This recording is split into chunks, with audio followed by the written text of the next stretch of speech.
Hello, I'm Sam Newman, and this is my persuasive speech. First, I'd like to introduce my audience. This is Matthew and Annette Newman, my parents, and then the person recording is Melissa Mullins. She's my third audience member.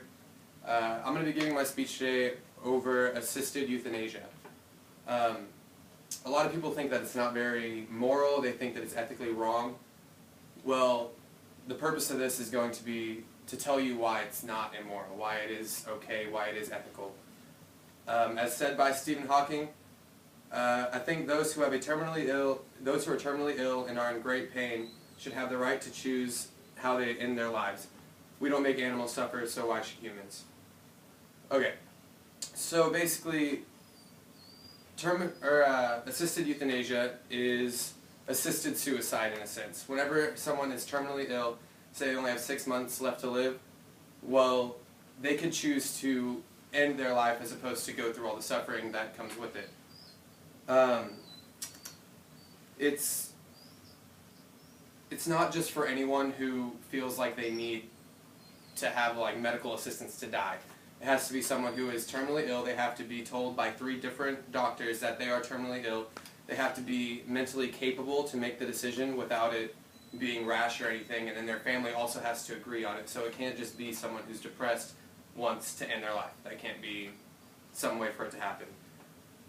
Some people see it as a way to escape the pain that comes with a terminal illness, because sometimes it can be extremely painful going through all the procedures. Whenever something is killing off your body, it hurts, and that's why people are put on morphine, and then they turn into basically vegetables, and they can't do anything. They're not the same person anymore.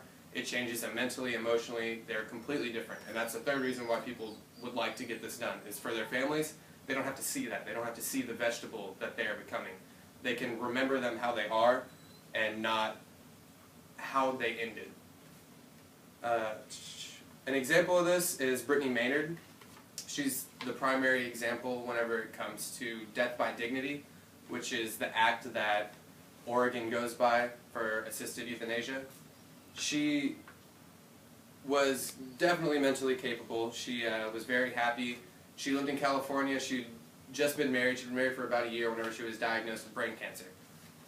Well, she'd been doing studies and found that there was no cure for her disease, couldn't do anything about it. She had 6 months to live and that was it. So she decided that she was going to do something about it. She wanted to have the choice of when she was going to die, how she was going to die. So she packed up all of her things and moved to Oregon, which was the only place at the time which had euthanasia legalized, which not everybody can do.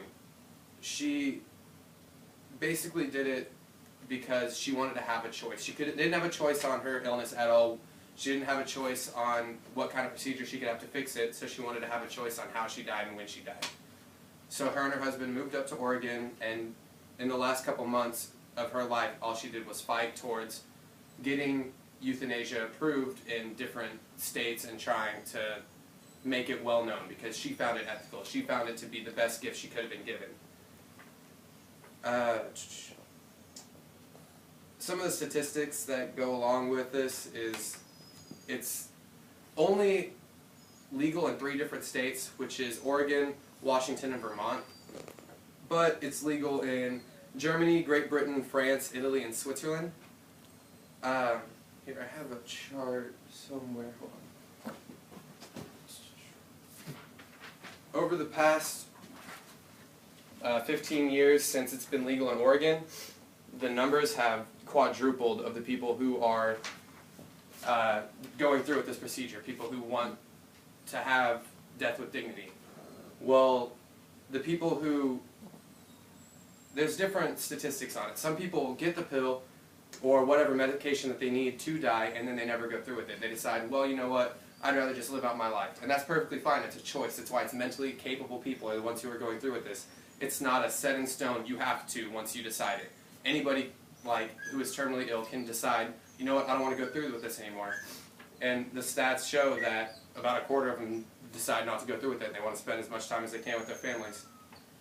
A health research funding organization did a poll just asking various people if they would be okay with, if they were terminally ill and they had the situation, would they do death with dignity? And over 35% of them said yes, which is much higher than it was 15 years ago, which was 7%.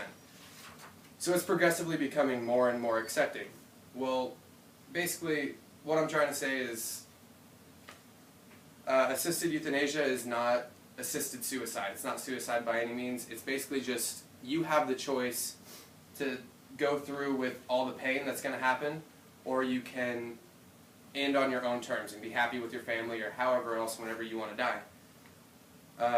It's only for the mentally capable. It's not just for a depressed person who decides, you know what, instead of killing myself, I'll just do it medically or whatever else. So in conclusion, I just think that it should be legalized in all 50 states as opposed to just the 3, because it is ethical, it is morally sound. I don't see a problem with it.